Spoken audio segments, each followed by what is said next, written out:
Mga idol, niyada ni niya sa bukid ba kay nanguling kog bagol nga mga bukong kay 14 pito say krisis kay panahon nga ko duty sa line ba saon man nga ug di ta maning kamot karon di man kita makakaon munang ayaw jud kalimti mga lods no kamo nga naglantaw dis ng video no ayaw jud mo kalimot nga bisan unsa kalisod sa inyong kinabuhi karon ayaw jud mo pangawat maning kamot ta total naaman ang taas no ang Ginoo nga moy mutabang sa tuwang adlaw-adlaw nga panginabuhi diri sa bukid no nga panalipdan ta niya nga di ta mapaakan diri mananap aning bukong nga kuan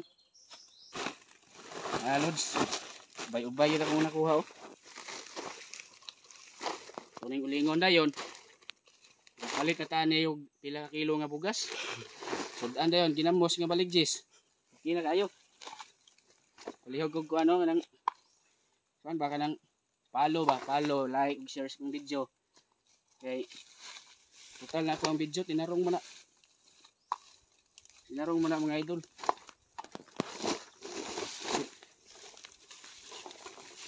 mangita ta mga idol mangita na pagdiri mga idol nga area itin panagat balod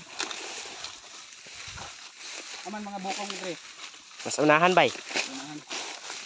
Like, follow and share guys sa Kapos Balag Vlog, IGL Kapos Balag, what's up? GL Kapos Balag Vlog. Mali tani guys. Ayaw gid kalimti ang Ginoo sa taas. Ayaw jud pangawat. Kadi ginamayo.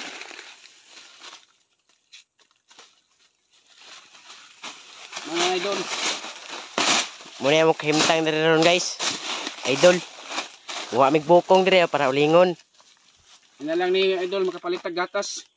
Diaper sa atong anak. Ana gina siya. Di lang jud mangawat kay naay Ginoo sa taas ra ba ang tan-aw. Nani na suon mo sa mua ba? Ngwarta. Yan know? Ano ning kinabuhi nga pobre ba? Delikado kay nig day tanga bitaw. Di bitin ba magko napakan pa. Pakan kita ni sakit yayayar ba kay na? Oh. Pero okay ra basta kay kwarta. No? Salamat kayo no sa inyong paglantaw no. Follow ug like ra mo sa kuang vlog no. Sige katurat, salamat kayo. Comment lang mo diya sa ubos no pag kuan ay mo naulinan og wala.